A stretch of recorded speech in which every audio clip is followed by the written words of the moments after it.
یہ میں سوال کروں گا, بڑے لوگ کہتے ہیں نشے کی حالت میں مجھ سے یہ ہو گیا. جی دیکھیں, نشے کی حالت میں تو اس پہ ڈبل سزا ہونی چاہیے.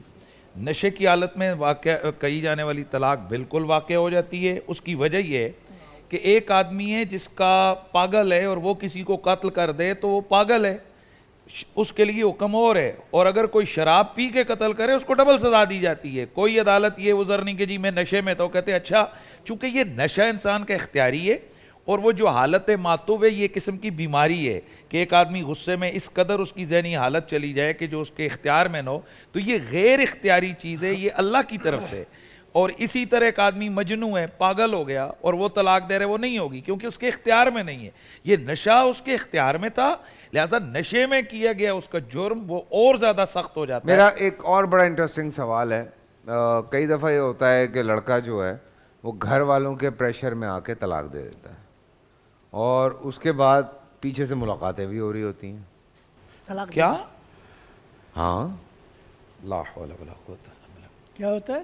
گھر والوں کے پریشر میں آ کے ڈیورس کر دیتے ہیں اور اس کے بعد پھر ملاقاتیں بھی چل رہی دیکھیں, ہوتی ہیں. اگر تو اس میں صورت یہ ہو کہ وہ ایک طلاق دیتا ہے اور اس کے بعد ان کو مطمئن کرنے کے لیے ایک طلاق دے کر وہ اپنی ملاقاتیں کرتا ہے تو وہ کرتا رہے, ظاہر اس کی بیوی ہے, یا دو طلاقیں دے کر پھر رجوع کر لیتا ہے اور وہ ملاقاتیں کرتا ہے تو وہ تو ٹھیک ہے.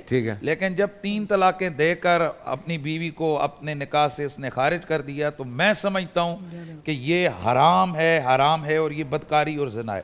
اور فیصل بھائی, آپ کی زبان سے یہ تائید کا جملہ میں سننا چاہوں گا کہ ہمارے ہاں ایک بہت بڑا المیہ ہے. ہمارے ہاں یہ جو شاہ صاحب بات کر رہے تھے نا, تو وہ بات کو ہمیں سوچنا چاہیے طلاقیں کیوں ہوتی ہیں.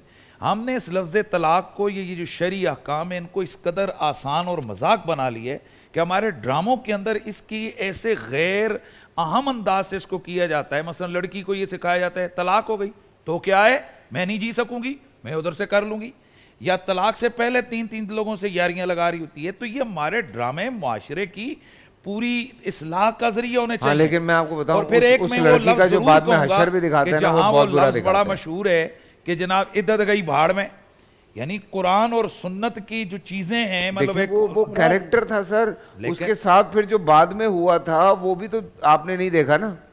اس کے ساتھ جو بری ہوئی ہے بعد میں وہ پبلک نے دیکھا. وہ ایک جملہ اٹھ گیا کہ عدت گئی بھاڑ میں, وہ تو منکر تھی.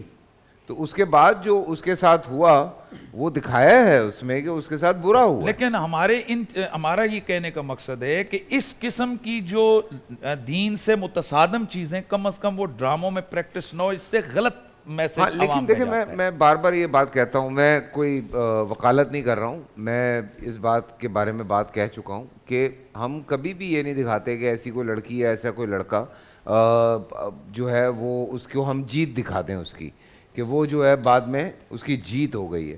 سو ایسا ہرگز نہیں ہوتا ہے. ہوتا یہی ہے کہ آخر میں یا درمیان میں جب وہ اس کو ریئلائز ہوتا ہے کہ وہ جس راستے پہ تھا یا تھی وہ غلط تھا, تو پھر وہ معافی تلافی کی طرف آتا ہے یا آتی ہے, اور اس کے بعد پھر ہم اس کو اینڈ تک لے کے جاتے ہیں, کیونکہ اس کے ساتھ معاشرے میں یا اس کی زندگی میں یا اس کی قسمت میں پھر جو چیزیں ہو رہی ہوتی ہیں وہ صحیح نہیں ہوتی ہیں. اس طرح کی اس کو ڈراماٹائز کرنے کے لیے یہ دکھایا, کیونکہ دیکھیں برے کو جب تک ہم برا نہیں دکھائیں گے تو آپ کیسے یہ فیصلہ کریں گے کہ یہ انسان برا ہے اور یہ انسان اچھا ہے. بول انٹرٹینمنٹ کے شوز دیکھنے کے لیے ہمارے چینل کو سبسکرائب کریں اور بیل آئیکن پر کلک کرنا نہ بھولیں.